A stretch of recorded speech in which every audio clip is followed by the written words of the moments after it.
మొదటి అధ్యాయం దగ్గర నుండి మొదటి అధ్యాయము 1వ వచనం దగ్గర నుండి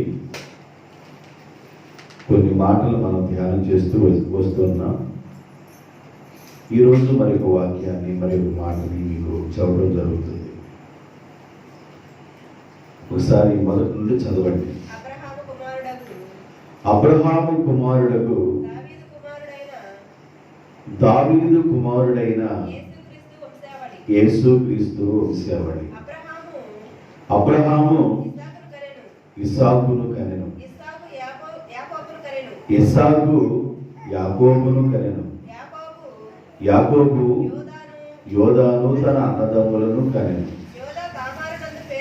యోదా తామారునందు పేరేసును జరహును కనెను, పేరేసు ఎస్రోమును కనెను, ఎస్రోము ఆరామును కనెను, ఆరాము అమినాదాబును కనెను, అమినాదాబు నైసోనును కనెను, నైసోను సల్మానును కనెను,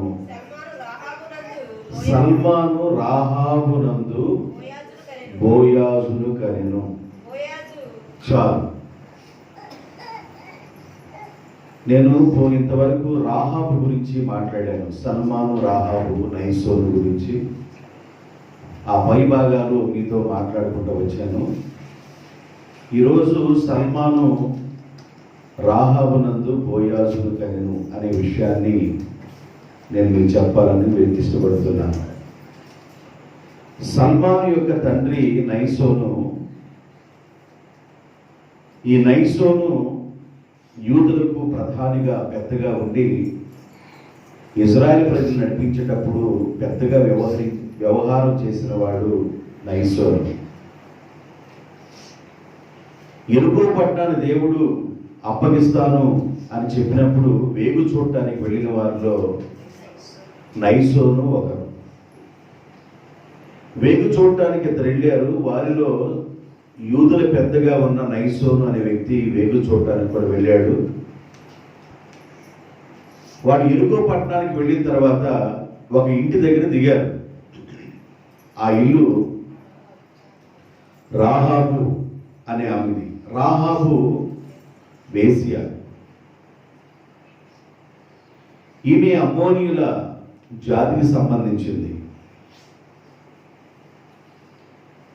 ఈ రాహాబుకి తండ్రి ఉన్నాడు, అన్నదమ్ములు ఉన్నారు, బంధువులు ఉన్నారు, అందరూ ఉన్నారు. కానీ రాహాబు యొక్క వృత్తి వేశ్య వృత్తిగా జీవిస్తూ ఉంది.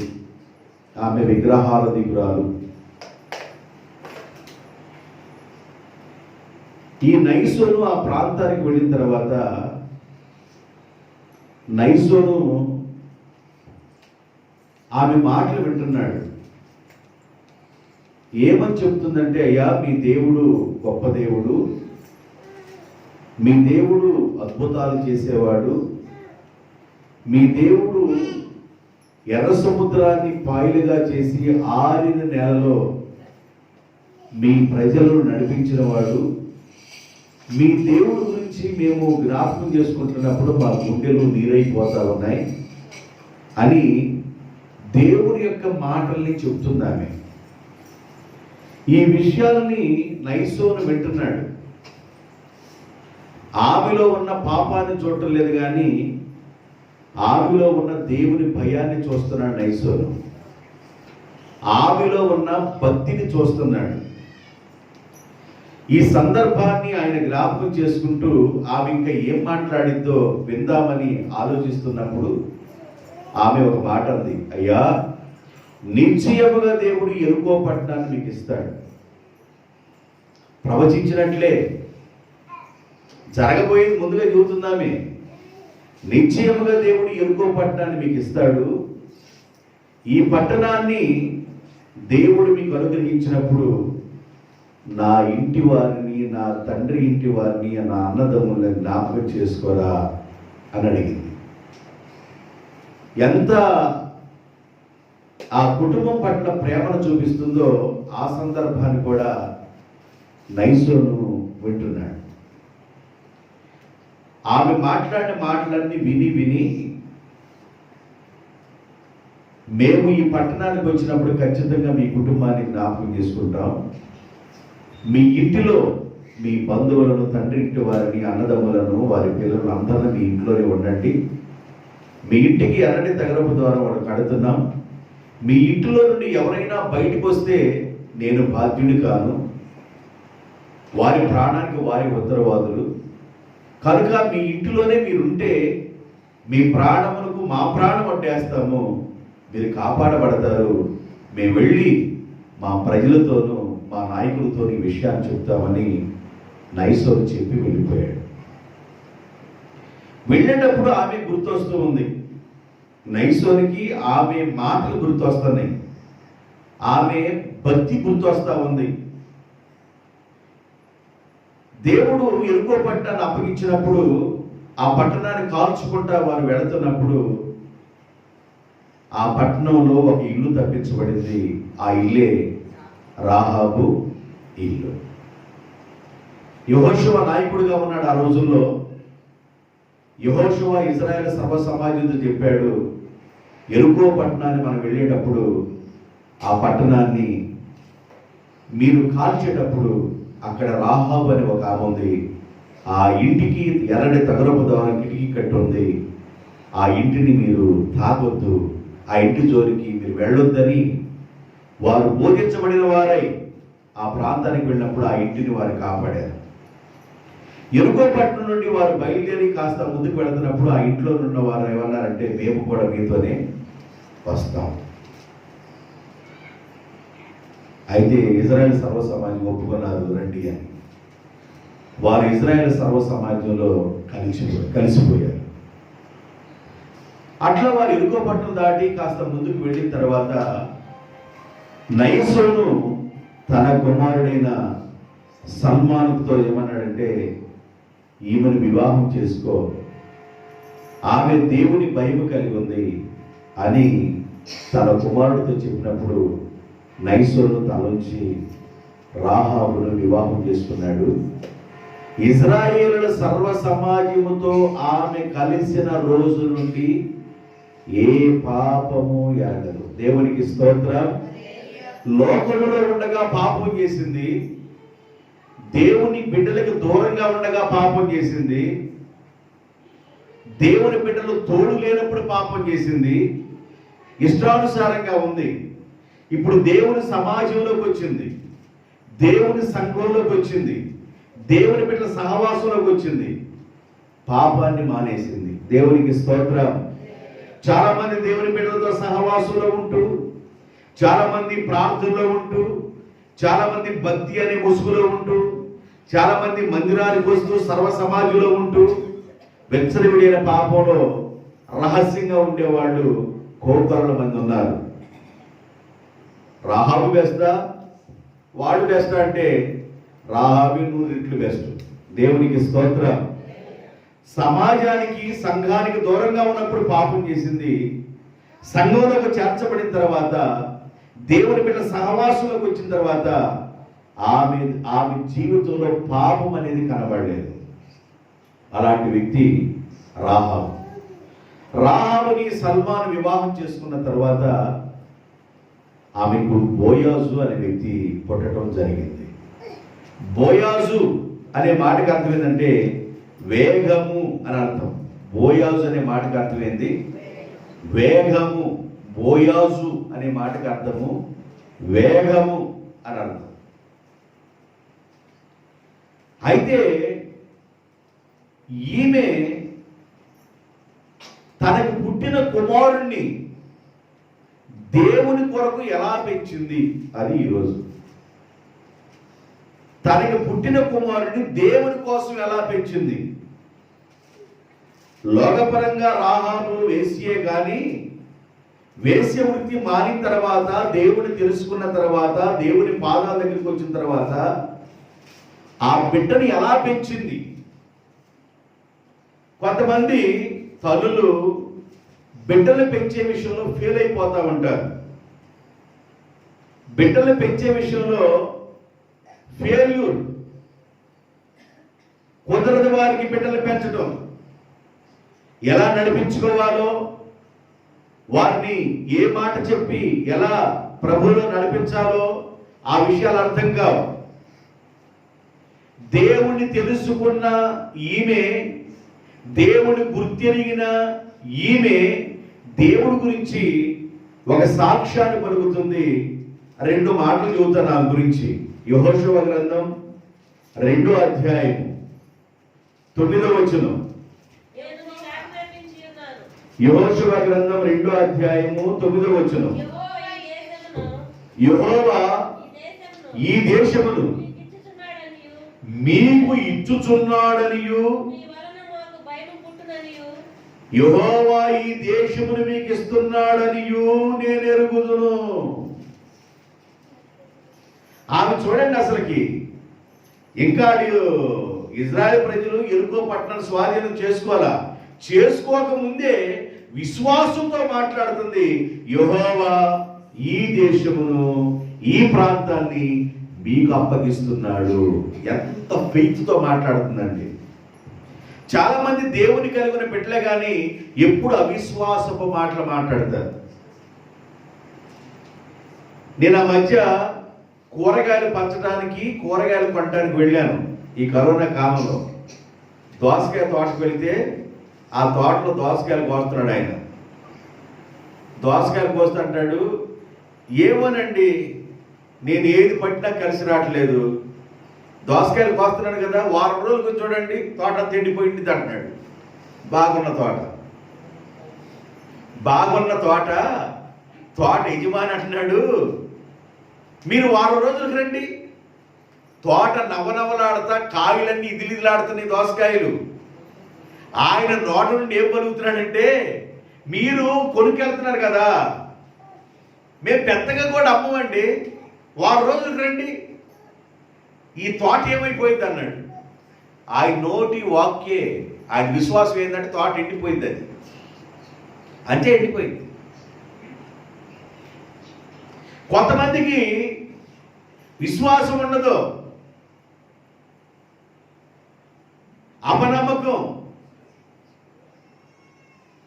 ఈమె విశ్వాసంతో ఒక మాట మాట్లాడుతుంది, ఈ దేశమును దేవుడు నిశ్చయముగా మీకు ఇస్తాడు.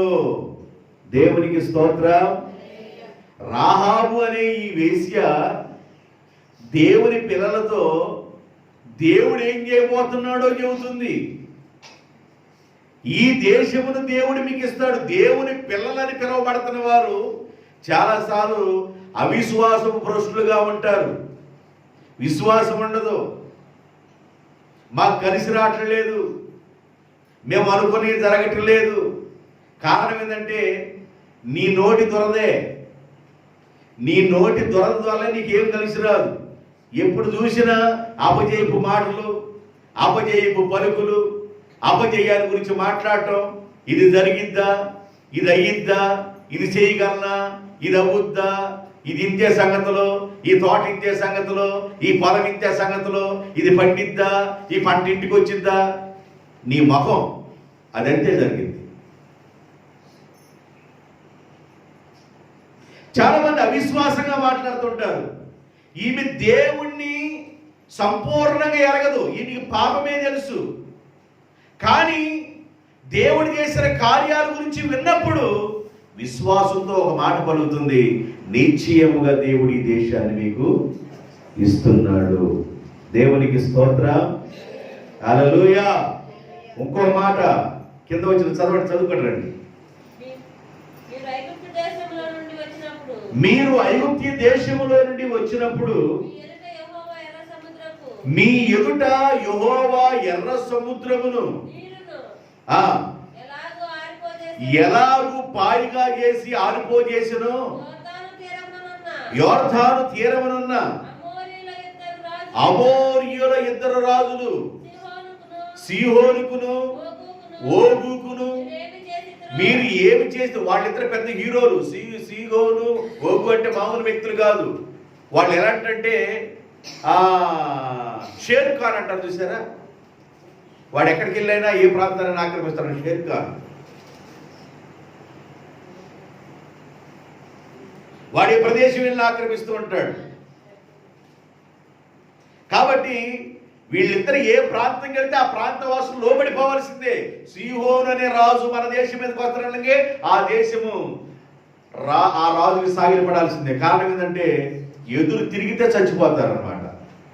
అలాంటి వ్యక్తులు లైట్లు ఆపేసేయండి, అంతేనమ్మా. కాబట్టి ఇలాంటి పరిస్థితి, వాడికి ఎవరు ఎదురు తిరగరు. ఇలాంటి వాడిని చిత్తుగా ఓడించి చంపేశారు ఇజ్రాయెల్ ప్రజలు. ఈ విషయం రాహాబు చెబుతుంది. సీహోనుకును ఓగుకును మీరు ఏమి చేసిదురో అనగా మీరు వారిని ఎలాగూ నిర్మూలము చేసిదురో ఆ సంగతి మేము యెరికోలో ఉండి వింటిమి. మేము ఆ సంగతి వినినప్పుడు మా గుండెలు కరిగిపోయింది.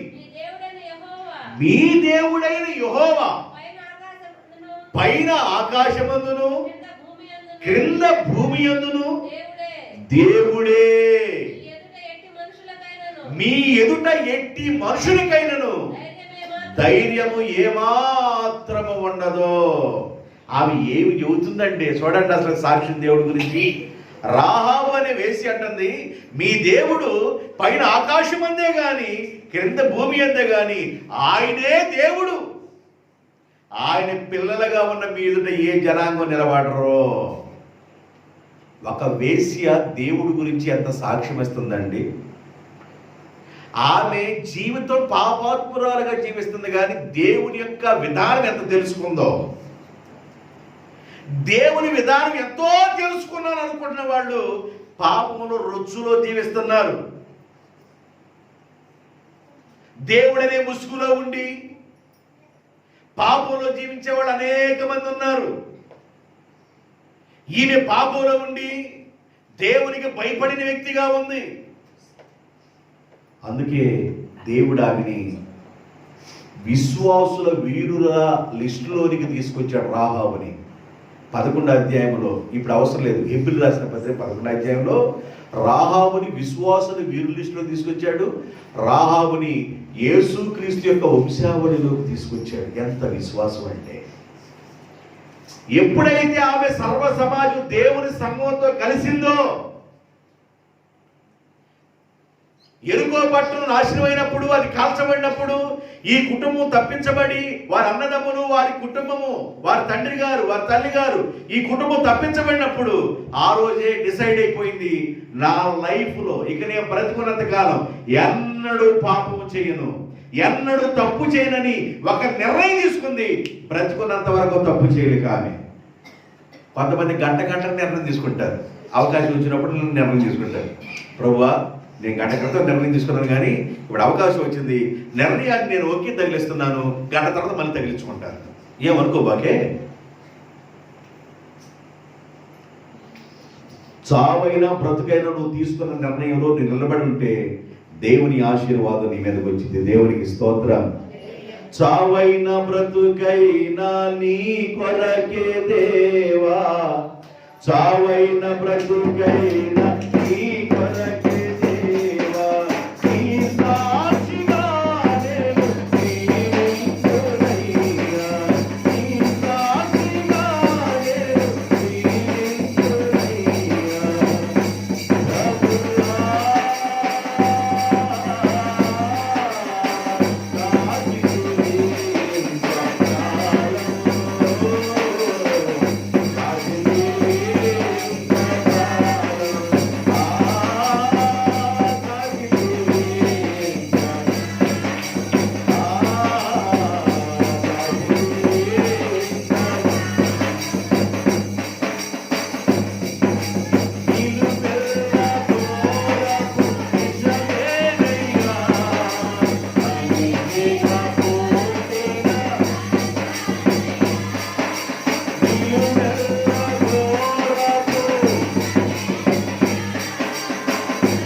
ఎప్పుడైతే ఆ కుటుంబం తప్పించబడిందో, ఇజ్రాయేల్ సమాజంతో కలిసిందో, ఆ రోజున ఒక తీర్మానం చేసుకుంది, చనిపోయేంత వరకు నేను పాపిష్టిరాలుగా బ్రతకను, చనిపోయేంత వరకు పాపం జోలికి నేను వెళ్ళను.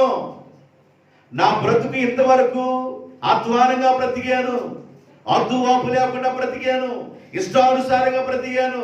ఈ రోజున ఆకాశానికి దేవుడు, భూమికి దేవుడు, సముద్రానికి, సూర్యచంద్ర నక్షత్రాలకి దేవుడుగా ఉన్న ఆ సర్వశక్తిమంతుడైన దేవుడు నా కుటుంబాన్ని కాపాడాడు కనుక, నా కుటుంబాన్ని అపాయము నుండి తప్పించాడు కనుక ఈ రోజు నుండి నేను పాపము చేయను. ఎప్పుడైతే ఆమె తీర్మానం చేసుకుందో, ఆమె తీర్మానమే యేసు ప్రభు యొక్క వంశంలోకి రావడానికి దేవుడు కృప చూపించాడు. దేవునికి స్తోత్రం. నైసోను సల్మానుని కనెను. సల్మాను రాహాబుని వివాహం చేసుకున్నాడు. రాహాబులో ఉన్న విశ్వాసం చెప్పాను. ఇప్పుడు మీకు రాహాబులో ఉన్న విశ్వాసం చెప్పాను. రాహాబు ఎలాంటిదో, ఎలాగా ఆమె తీర్మానం చేసుకుందో చెప్పాను. అయితే ఆమెకి వివాహం అయిన తర్వాత ఒకే ఒక బిడ్డ పుట్టాడు. ఆ బిడ్డ పేరు బోయాజు. దేవునికి స్తోత్రం. ఆ పుట్టిన ఒక్క బిడ్డని ఆ తల్లి ఎలా పెంచింది?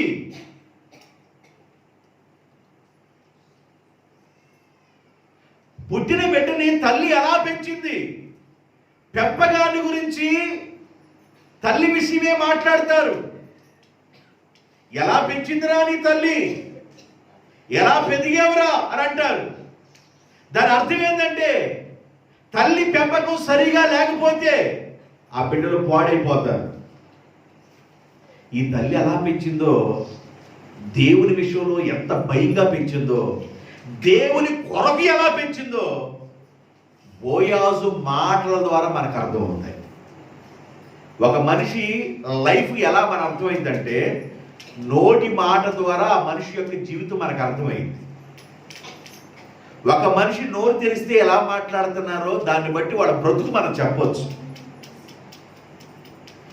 బోయాజు యొక్క విధానం ఎలా ఉందో ఒక్కసారి దేవుని యొక్క వాక్యం నుండి కొన్ని మాటలు నేను మీకు చూపిస్తాను.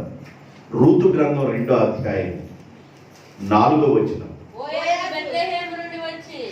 బోయాజు బెత్లెహేము నుండి వచ్చి, యెహోవా మీకు తోడైయుండునుగాక. ఆయన నోటి నుండి ఏం మాటలు మాట్లాడుతున్నాడంటే, పొలం దగ్గరికి వచ్చి ఆయన అంటాడు, యెహోవా మీకు తోడైయుండునుగాక. కింద వాళ్ళేమంటారు? ఆ పొలం కోత కోసేవాడితో చెప్పగా, ఆ కోత కోసేవారు, యెహోవా నిన్ను ఆశీర్వదించునుగాక. అసలు సంభాషణ చూడండి, నోటి సంభాషణ. నోరు తెరిస్తే కొంతమంది పంచాయతీ పంపే. నోరు తెరిస్తే చాలు, ఎప్పుడెప్పుడియో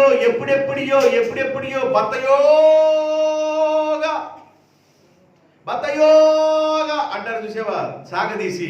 ఇక సాగదీటివే. నోరు విచ్చలవిడిగా మాట్లాడుతూ ఉంటారు కొంతమంది. బోయాజు యొక్క నోరు ఎలా ఉందంటే, కోత కోసేవాళ్ళు, ఆయన పొలంలో పనిచేసే వాళ్ళ దగ్గరికి వచ్చి, నా కుమారి యెహోవా చేత, బోయాజు బెత్లెహేము నుండి వచ్చి, యెహోవా మీకు తోడైయుండునుగాక. ఆయన నోటి మాట చూడండి, యెహోవా మీకు తోడైయుండునుగాక. 10వ వచనం. 10వ వచనం. అందుకామె సాగిలపడి తల వంచుకొని, పరదేశీనైన నా యందు లక్ష్యముంచావు. పరదేశులు యందు లక్ష్యముంచావు. పరదేశులంటే ఆ ప్రాంతవాసులు కాని వారి ఎళ్ళ కూడా ఆయన ప్రేమను చూపించే మనసు కలిగిన వాడు బోయాజు. పరదేశులు అంటే ప్రేమను చూపించేవాడు. బోయాజులో ఉన్న క్వాలిటీస్ లక్షణాలు ఎలాగున్నాయి? బోయాజు ఎవరికి పుట్టాడు? మనం ఏమంటామంటే లోకపరంగా పంది కడుపున, చెప్పండి ఏ కడుపునంట? పందెవరు ఇప్పుడు? పందెవరు ఇప్పుడు? చెప్పండి అమ్మా. మీరు తెలివి కలిగిన వాళ్ళు అనమాట. నిన్నంటానేమో నన్ను ఎందుకు కనిపించుకోవాలి? పంది అంటే రాహాబు. రాహాబు ఒకప్పుడు పందిగా ఉంది, కానీ రాహాబు కడిగిన ముత్యమైపోయింది. దేవునికి స్తోత్రం, హల్లెలూయా. ఆమె కడుపున పగడం బోయాజు పుట్టాడు. బోయాజు నోటి నుండి యెహోవా మిమ్ములను ఆశీర్వదించునుగాక. రెండోది, పరదేశులంటే ఎంతో ప్రేమ కలిగిన వాడు బోయాజు. 12వ వచనం, యెహోవా నీవు చేసిన దానికి ప్రతిఫలమిచ్చును. యెహోవా నీవు చేసిన దానికి ప్రతిఫలమిచ్చును. ప్రతి మాట, ఆయన నోట నుండి వచ్చే ప్రతి మాట దేవుడు దేవుడు దేవుడు. యెహోవా నీవు చేసిన దానికి ప్రతిఫలమిచ్చును. దేవుడు అనే శబ్దమే ఆయన నోట నుండి. దేశాన్ని పాలన చేసే పాలకులుగా ఉన్న వారి నోట నుండి, అరుదుగా కొంతమంది నోట నుండి దేవుడి కృప వలన, దేవుడి దయ వలన మేము ఇప్పటి వరకు ఈ పనులు చేయగలిగాము. దేవుని దయ వలన ఇప్పటి వరకు ఈ పనులు చేయగలిగాము. దేశాన్ని పాలన చేసేవాళ్ళు, ముఖ్యమంత్రులుగా ఉన్నవాళ్ళు, వాళ్ళు కొంతమంది, చాలా మందిలో ఏదో ఒకళ్ళు మాట్లాడే మాట. నా ముందుగా ఉన్నవాళ్ళు దేశాన్ని, ఖజానాన్ని ఖాళీ చేసి చేతిని ముందు పక్క ఎనక పక్క మొత్తం శుభ్రంగా పళ్ళనికి లాగేస్తే ఎంటీ అయిపోతే, ఎంటీలో నుండి, శూన్యములో నుండి ఇప్పటి వరకు దేవుని దయ వలన ఈ పనులు నేను చేయగలిగాను అంటారు కొంతమంది మాత్రమే, ఎవరో ఒకరు. బోయాజు ఎలాంటి వాడంటే 12వ వచనం అంటాడు, నీవు చేసిన దానికి దేవుడు ప్రతిఫలమించును, యెహోవా ప్రతిఫలమించును గాక. 13వ వచనం, నా ఏలినవాడా నేను నీ పనికత్తెలలో ఒక దానను కాకపోయినను నీవు నన్ను ఆదరించితివి. బోయాజు ఎలాంటి వాడంటే పరదేశులను ప్రేమించేవాడు, పరదేశులను ఆదరించువాడు. దేవునికి స్తోత్రం. పుట్టిన సొంత అన్నదమ్ములే ఒకళ్ళొకళ్ళు ఆదరించుకోలేకపోతున్నారు. ఒక తల్లి కడుపును పుట్టిన అక్క చెల్లెళ్ళే ఒకళ్ళొకళ్ళు ఆదరించుకోలేకపోతున్నారు. ఒక తల్లిని పుట్టిన బిడ్డలే ఒకరంటే ఒకళ్ళ గెట్టన వాళ్ళు భూమి మీద కోకొలలు ఉన్నారు. నేనా బ్రతికున్నంత వరకు దాని దగ్గరికి వెళ్ళను, నేనా బ్రతికున్నంత వరకు వాడి దగ్గరికి వెళ్ళను, ఇలాగ మాట్లాడేవాళ్ళు చాలా మంది ఉన్నారు.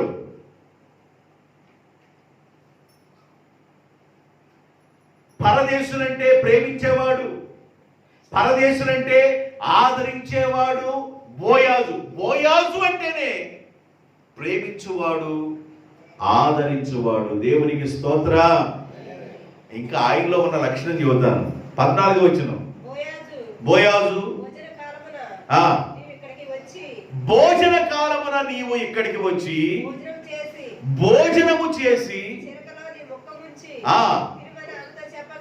భోజనము పెట్టే మనసు కలిగిన వాడు. బోయాజు ఎలాంటి వాడంటే ఆహారం పెట్టడం అంటే ఆయనకి ఇష్టం. ఆశీర్వాదాలు ఎక్కడి నుండి వస్తాయంటే ఆతిథ్యములో నుండే వస్తాయి. ఆతిథ్యం, ఆహారం పెట్టడమే ఆశీర్వాదం.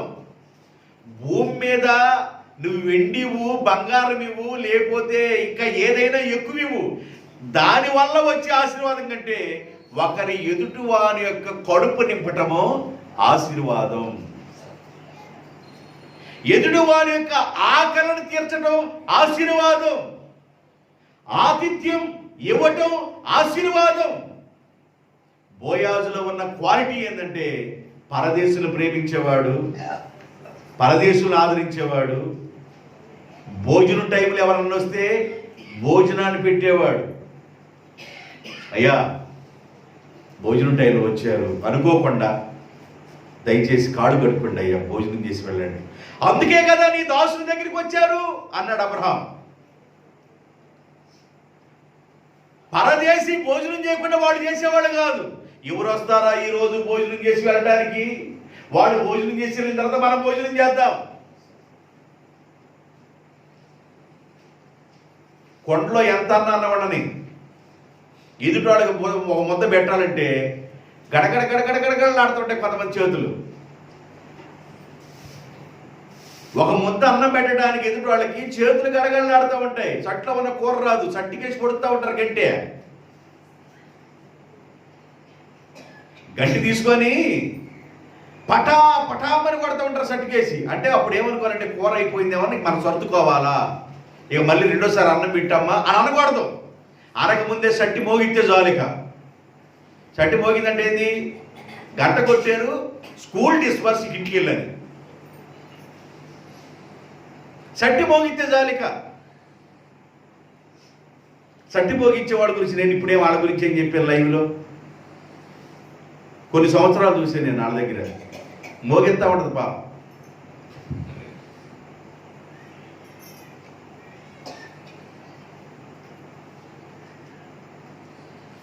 ఆమె భర్తున్నాడే ఎదుటి వాళ్ళ దగ్గరికి వెళ్ళి ఆడొచ్చే సమస్య ఏందో నువ్వు సమస్య తర్వాత చూదు కానీ ముందు రా అని చెప్పేసి ముందు ఏమన్నా పెట్టిన తర్వాత వాడు కడుపు నిండిన తర్వాత ఎండవాడు వచ్చేవు ముందు నువ్వు తిను అని వాళ్ళతో మాట్లాడి తిన్న తర్వాత కడుపు నిండిన తర్వాత ఇంకేమన్నా కొంచెం ఇంకా కడుపు నిండిన తర్వాత అప్పుడు అంటాడు నువ్వు వచ్చిన సమస్య ఏందో ఇప్పుడు చెప్పు అంటాడు.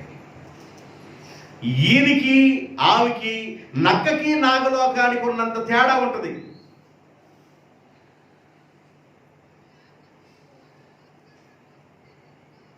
దేవుడు ఇచ్చిన దాన్ని పెట్టాలి. నువ్వు సంపాదించుకొని కష్టపడి పళ్ళతో కోత కోసి, కొడవలతో కాదు పళ్ళతో కోత కోసి సంపాదించి పుర్లు కట్టింది ఏం కాదు. దేవుడు మనకిచ్చిన దానిలో నుండే పెట్టాలి. అదే మనకు ఆశీర్వాదం. దేవునికి స్తోత్రం. హల్లెలూయా. బోయాజు ఎలాంటి వాడంటే పరదేశులను ప్రేమించేవాడు, పరదేశులను ఆదరించేవాడు, పరదేశులకు భోజనం తనకు కలిగిన దానిలోనే పెట్టే మనసు కలిగిన వాడు బోయాజు. ఇన్ని లక్షణాలు బోయాజులు ఎక్కడి నుండి వచ్చినాయి అంటే, ఎంత గొప్ప మనసు ఎక్కడి నుండి వచ్చింది? రే చిన్ని నాన్న, రే అన్నా చిన్ని, మా అయ్యా అన్నా చిన్ని, సాటికి వెళ్తినమ్మా.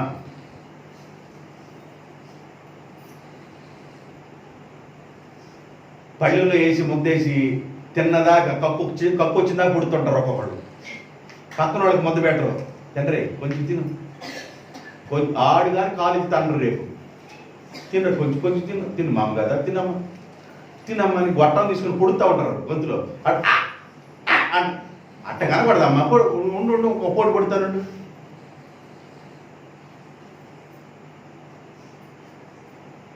ఎంత ఇంట్రెస్ట్గా చూసుకుంటారో. పర్లేదు, తప్పేముంది బిడ్డలను చూసుకోవడం.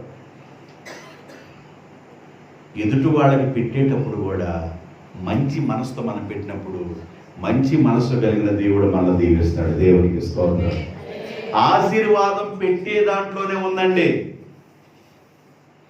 బైబిల్ ఆది కాండం నుండి మీరు చదవండి. ఆతిథ్యములోనే ఆశీర్వాదం ఉంది. స్తోత్రం తెలియాలి. ఆతిథ్యములోనే ఆశీర్వాదం ఉంది. కొందరు తెలియకయే దేవదూతలకు ఆతిథ్యం ఇచ్చారు. ఏమమ్మ పెట్టకూడదు, ఒక 10 మందికే కదంటే అమ్మో అమ్మో అమ్మో నాయను అమ్మ నాయను అమ్మ నాయను అమ్మ నాయను. ప్రసాద్ గారు కూడా చేర్చుకోవట్లేదంట. అమ్మ నాయను. మరి ఎవరు చేర్చుకుంటారు? గుంటూరు జనరల్ హాస్పిటల్ అంట. అమ్మ నాయను.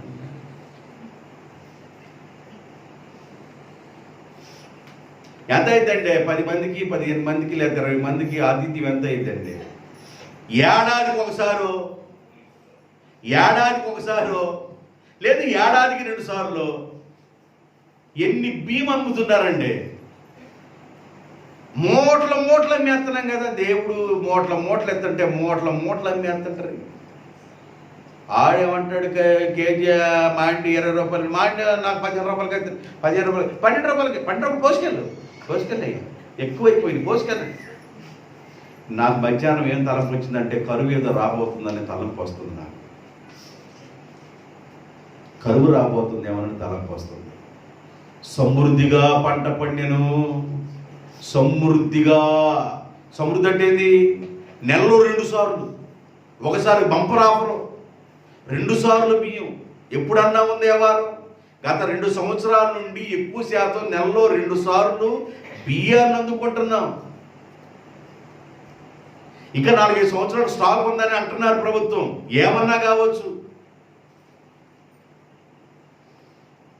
కరువు రావడం అనేది పెద్ద విశేషమేం కాదండి. నెల్లూరు ప్రాంతం అంతా, తిరుపతి ప్రాంతం అంతా పంటలన్నీ మునిగిపోయినాయి. పెద్ద విషయమేం కాదు.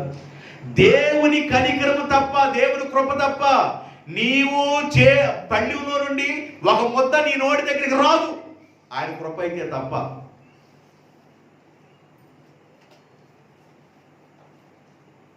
ఇతరులకి పెట్టేటప్పుడు అంట సంతోషంగా ఉండాలంట మనం. దేవునికి స్తోత్రం, హల్లెలూయా. అలాంటి నైజం కలిగిన వాడు బోయాజు. ఎలా పెంచిందని వాడి తల్లి. కొంతమంది అంటారు, ఎలా పెంచిందిరా మీ అమ్మ, ఎలా పెంచిందిరా నీ తల్లి అని అంటారు కొంతమంది బిడ్డల గురించి. ఈయన గురించి ఎలా పెంచింది ఈ తల్లి, ఎలాంటి గుణలక్షణాలు వచ్చినాయి ఈ బోయాజుకి. బోయాజు యొక్క తల్లి యొక్క పరిస్థితి ఏంటి ఒకప్పుడు, ఆమె నైజమేంది ఒకప్పుడు, ఆమె విధానమేంది ఒకప్పుడు, ఆమె పద్ధతులేంది ఒకప్పుడు.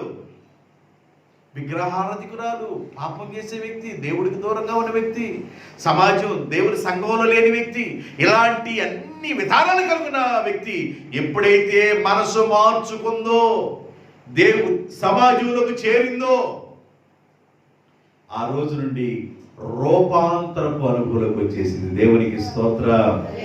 రూపాంతరం, మనసు మారటం వల్ల వారు రూపాంతరం పొందుతారు. రాహాబు మనసు మార్చేసుకుంది. ఆ మనసు కూడా గంట సేపుకో, 2 గంటలకో, 2 రోజులకో, 3 రోజులకో కాదు, మనసు చనిపోయేంత వరకు, ప్రభువా ఇక నేను పాపం జోలికి వెళ్ళనయ్యా, చనిపోయేంత వరకు కూడా నేను ఇక పాపిష్ఠురాలుగా బ్రతకనయ్యా, చనిపోయేంత వరకు నా జీవితాన్ని నీకే అంకితం చేస్తానయ్యా అని తీర్మానం చేసుకుంది. ఆ తీర్మానములో జనించిన వాడే, ఆ తీర్మానములో పుట్టిన వాడే బోయాజు. బిడ్డలు పుడతారండి, బిడ్డలు పుడతారు. సరే వినండి, ఈ రాహాబు సల్మాన్ని వివాహం చేసుకున్న తర్వాత వీళ్ళు పేదవాళ్ళు అంటే పేదవాళ్ళు కాదండి, పేదవాళ్ళు కాదు వీళ్ళు, బాగా రిచ్ ఫ్యామిలీ. సల్మాన్ కుటుంబం అంటే ఏమనుకున్నారు? సల్మాన్ ఫ్యామిలీ, నైసోను సల్మాన్ ఫ్యామిలీ. ఇది ఎక్కడి నుండి వస్తుంది ఈ ఆశీర్వాదం? అబ్రహాము దగ్గర నుండి వస్తుంది ఈ ఆశీర్వాదం. అబ్రహాము దగ్గర నుండి వచ్చిన ఆశీర్వాదం ఇస్సాకుకి, ఇస్సాకు దగ్గర నుండి వచ్చిన ఆశీర్వాదం యాకోబుకి, యాకోబు నుండి వచ్చిన ఆశీర్వాదం యోదాకి, యోదా నుండి వచ్చిన ఆశీర్వాదం పేరెస్కి, పేరెస్ నుండి వచ్చిన ఆశీర్వాదం యెస్రోనికి, యెస్రోము నుండి ఆరాముకి, ఆరాము నుండి అమినాదాబుకి, అమినాదాబు నుండి నైసోనికి, నైసోన్ నుండి సల్మాన్కి, సల్మాన్ నుండి బోయాజుకి, బోయాజు నుండి ఓబేదుకి, ఓబేదు నుండి యెషయికి, యెషయి నుండి దావీదుకి. ఇది ఎక్కడి నుండి వస్తుంది ఆశీర్వాదం? తాత ముత్తాతల ఆస్తులు మొత్తం వస్తుంది. నార్మల్ వ్యక్తులు కాదు.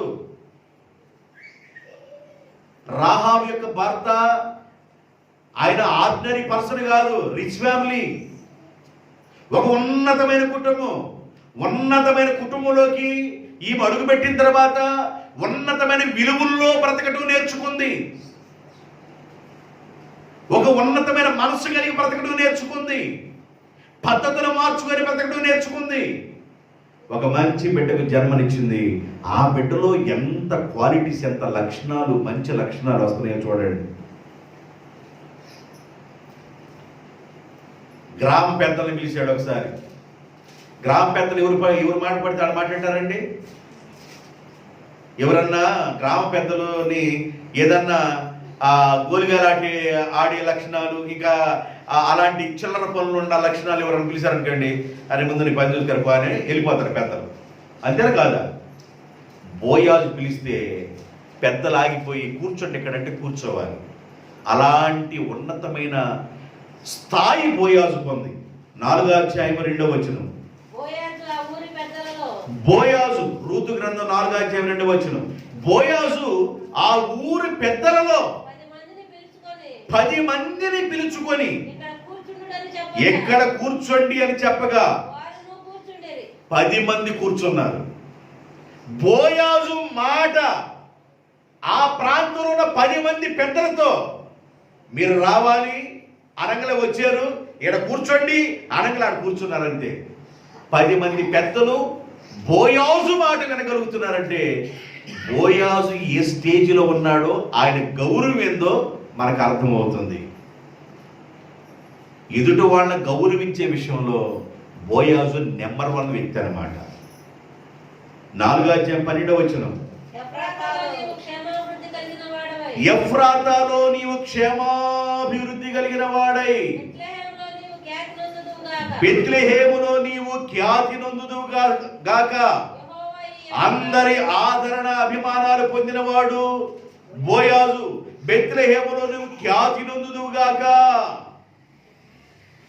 4వ అధ్యాయం 11వ వచనం అంటున్నారు, పురద్వారమున ఉన్న వారందరూ ఈయన్ని దీవిస్తున్నారు. 4వ అధ్యాయం 11వ వచనం. పురద్వారమున ఆ ఊర్లో ఉన్న ప్రజలందరూ పెద్దలను మేము సాక్షులము. యెహోవా నీ ఇంటికి వచ్చిన ఆ స్త్రీని, ఇశ్రాయేలీల వంశమును వర్ధిల్ల చేసిన రాహేలును పోలిన దానిగాను, లేయాను పోలిన దానిగాను చేయునుగాక. పురద్వారమునందు ఉన్న వారందరూ దీవిస్తున్నారండి బోయాజుని. బోయాజు అంటే ఎంత ప్రేమ ఊరి వారికి. ఆ తల్లి క్యారెక్టర్ చూస్తుంటే ఆ క్యారెక్టర్ లెస్ క్యారెక్టర్ మార్చుకొని ప్లస్ క్యారెక్టర్ అయింది. ప్లస్ క్యారెక్టర్లో ఉండి కూడా బిడ్డలు సరిగా పెంచుకోలేని వాళ్ళు ఉన్నారు.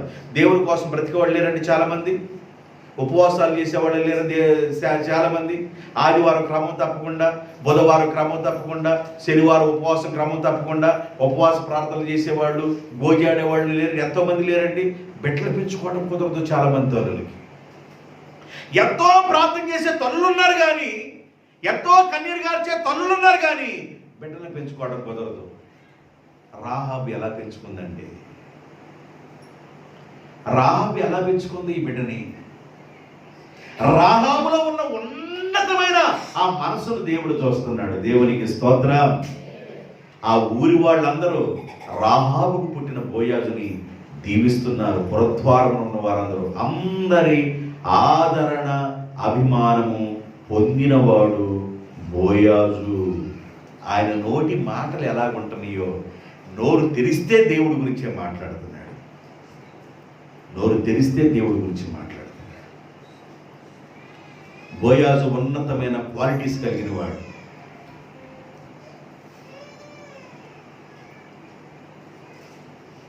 బోయాజు ఒక పెద్ద మనిషిగా వ్యవహరించేవాడు. బోయాజులో ఉన్న గొప్ప ఉన్నతమైన లక్షణాలు ఇంకొకటి 2 చెప్పేసి ముగించేస్తారు. 3వ అధ్యాయం 13వ వచనం. 3వ అధ్యాయం 13వ వచనం.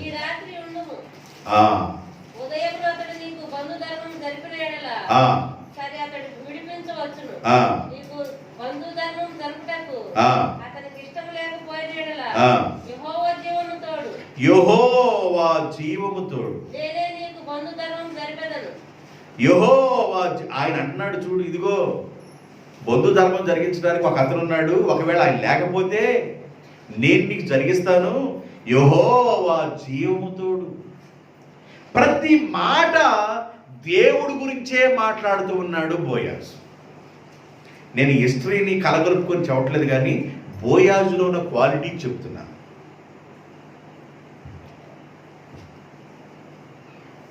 బోయాజు నెంబర్ 1 క్యారెక్టర్ కలిగిన వాడు. ఆ బోయాజు జన్మనిచ్చిందండి రాహాబు. సల్మాను రాహాబునందు బోయాజును కనెను. బోయాజు వరకు ఆయనలో ఉన్న కొన్ని లక్షణాలు మీకు చెప్పాను. ఈ మాట హృదయంలో భద్రపరచుకోండి. మరి ఒక తల్లి తన బిడ్డలు ఎలా పెంచిందో ఆ విషయాలు మీకు జ్ఞాపకం చేశాను. ఆమె ఎలాంటి ప్రార్థన స్థితి కలిగి పెంచిందో, ఏ విధంగా పెంచబట్టి ఆ బిడ్డ దేవుని బిడ్డగా మార్చబడ్డాడో, ఆ నోటి మాట యొక్క మాధుర్యము, దేవుడి గురించి మాట్లాడే మాధుర్యము, పరదేశులు ప్రేమించే విధానం, పరదేశులకు భోజనం పెట్టే విధానం, పెద్దలతో మాట్లాడే విధానం, పెద్దలు కూడా ఆయన మాట వినే విధానం, గ్రామంలో ఉన్న వారు అందరూ ఆదరాభిమానాలు పొంది అందరూ దీవిస్తున్నారు బోయాజుని. ఎంత ప్రేమ కలిగిన వాడిగా పెరిగాడు బోయేదంటే ఆడ తల్లి ఎంత మంచి పెంపకం పెంచిందో ఆ ఘనమైన రాహాబును బట్టి దేవునికి మహిమ కలుగును గాక. మేము రాహాబు లాంటి వాళ్ళం కాదండి, మేము ఇలాగే ఉన్నాం, మేము రాహాబు లాంటి వాళ్ళం. రాహాబు అలాగే ఉంది కానీ బిడ్డలు పెంచుకోండి. నువ్వు నెంబర్ 1 క్యారెక్టర్, కానీ బిడ్డలు పెంచుకునే విషయంలో ఫెయిల్ అవుతున్నావు. ఫెయిల్ కాకుండా బిడ్డల కొరకు ఎలాగ మనం ఏం చేయాలి, వాళ్ళ కొరకు ప్రార్థన చేసుకొని వాళ్ళని కూర్చోబెట్టి 1 సార్లు చెప్పు, 2 సార్లు చెప్పు, 3 సార్లు చెప్పు, 4 సార్లు చెప్పు, విసుక్కుంటారు. 5 సార్లు చెప్పు, విసుక్కుంటారు. 10వ అయినా తల్లి చెప్పే మాట నీ బిడ్డ ఖచ్చితంగా వింటాడు. దేవునికి స్తోత్రం. తల్లి మాట బిడ్డకు ఆశీర్వాదకరంగా మారింది. తల్లి చెప్పే ప్రతి మాట ఒక రోజున అదేదో కోపం పుట్టించే విధంగా ఉండొచ్చు, కానీ పిల్లల వయసులో ఉన్నప్పుడు వారికి వస్తున్నప్పుడు నీవు చెప్పే మాట వారికి ఆశీర్వాదకరంగా మారింది. బిడ్డల కోసం చెప్పాలి, చెబుతా ఉండాలి, చెప్పాలి. వాళ్ళ లైఫ్లు మార్చుకుంటారు, పద్ధతి మార్చుకుంటారు. 10 సంవత్సరాల వరకు ఏ అలవాటు లేకుండా నీ చేతుల కింద ఉన్నారు కదండి బిడ్డలు. 10 సంవత్సరాలు ఏ అలవాటు లేకుండా నీ చేతులకే ఉన్నారు కదా. 11వ సంవత్సరం నీ చేతి కింద, 20వ సంవత్సరం వచ్చింది నీ చేతి కింద ఉన్నారు కదా. నీ చేయి దాటి ఏమి వెళ్ళలేదు కదా బిడ్డలు. ఎందుకు వారిలో మార్పు జరుగుతుంది? ఆ దాన్ని గమనించుకొని నీవు కానీ వారికి చెప్పగలిగితే, నువ్వు కానీ ప్రార్థన చేయగలిగితే, ఆ బిడ్డని మరొకసారి నువ్వు కనగలిగితే ఆ బిడ్డ యొక్క లైఫ్ ఉన్నతంగా ఉండింది. అలా ఉన్నతమైన తల్లులుగా ఉండాలని కోరుకుంటూ రాహాబు జన్మనిచ్చిన బోయాజును బట్టి దేవుని స్తోత్రాలు చెల్లిస్తున్నాను. రాహాబును బట్టి దేవుని కనపరుస్తున్నాను. ఆ ఉన్నతమైన కుటుంబంలో పుట్టినవాడు బోయాజు. బోయాజు అంటే ఆస్తి కలిగిన వాడు. దేవునికి స్తోత్రం. ఆస్తి కలిగిన వాడు అంటే చాలా ఆస్తి ఉంది, విచ్చలవిడి ఆస్తి ఉంది ఆయనకి. అంత ఆస్తి కలిగిన బోయాజు ఇష్టానుసారంగా బ్రతకొచ్చు, కానీ తన జీవితాన్ని దేవునికి ఇష్టంగా బ్రతకడానికి ఇష్టపడ్డాడు. ఆస్తిమంతులు చెడిపోవడానికి అవకాశాలు ఉంటాయి, ఆస్తిమంతులు పాడైపోవడానికి అవకాశాలు ఉంటాయి. బోయాజు ఆస్తి ఉంది, కానీ ఆస్తి ఒకరితో నక్కరికి రాదని సత్యం తెలుసుకున్న బోయాజు దేవునికి నమ్మకంగా బ్రతకడం నేర్చుకున్నాడు. అందుకే బోయాజు మరి యేసు యొక్క వంశంలో కనబడుతూ ఉన్నాడు మనకి. ఈ మాటలు మన హృదయంలో ఉంచుకోండి. ఈ మాటలు దేవుడు మన వెనుకల్లో దీవించును గాక. ఆమె ప్రార్థన చేద్దాం. మహాపరిశుద్ధులైన తండ్రి, వందనాలు, స్తుతులు, స్తోత్రాలు తండ్రి. మీ పరిశుద్ధమైన పాద సన్నిధానంలో ప్రార్థన చేస్తున్నాను. ఈరోజు బోయాజు గురించి బిడ్డలు మీ మాటలు శ్రద్ధగా విన్నారు. విత్తబడ్డ స్వార్థని మీరు గట్టి ఫలింపు చేయండి. చేరించిన ప్రతి బిడ్డను పేరు పేరు చొప్పున దీవించారు. ఈ రోజు నాయన వచ్చిన బిడ్డల్ని జ్ఞాపకం చేసుకుని ప్రార్థన చేస్తున్నాను. మరి అలసిపోయిన దేహాలతో ఉండి కొంతమంది రాలేకపోయారు. అట్టి బిడ్డలు కూడా మరి వ్యవసాయాలు నడిపించమని మీ దీవెన ఆశీర్వాదించమని ప్రార్థన చేస్తున్నాను. ఈరోజు కూడి వచ్చిన బిడ్డలందరి కోసం మీ కుమార్తె ప్రసన్న గారు, మరి వారి యజమాని, వారిని ప్రేమించిన 3 బిడ్డలు నాయన కుటుంబాన్ని జ్ఞాపకం చేసుకోండి. ఈ రోజున ఆతిథ్యాన్ని చేసుకొని సంఘానికి తీసుకురావడం జరిగింది. మీ కుమార్తెను, వారి బిడ్డలను నాయన ప్రసన్న యజమానిని మీరు దీవించమని ప్రార్థన చేస్తున్నారు. వారి చేతి పనులు దీవించండి. చిన్న వ్యాపారాన్ని మీరు ఆశీర్వదించండి. కొద్దుగా లేని వారిగా చేయండి. సమృద్ధి దయచేయండి నాయన. అన్ని విధాలుగా మేలు చేయమని మహిమ, ఘనత, ప్రభావములు మీకు ఆరోపించుకుంటూ నా ప్రభువా, నా తండ్రి, ఉన్నతమైన స్థితిలో స్థానంలో బిడ్డలు ఉండటానికి కృప దయచేయండి. యేసయ్య నామములో ప్రార్థన చేయుచున్నాను తండ్రి, ఆమేన్.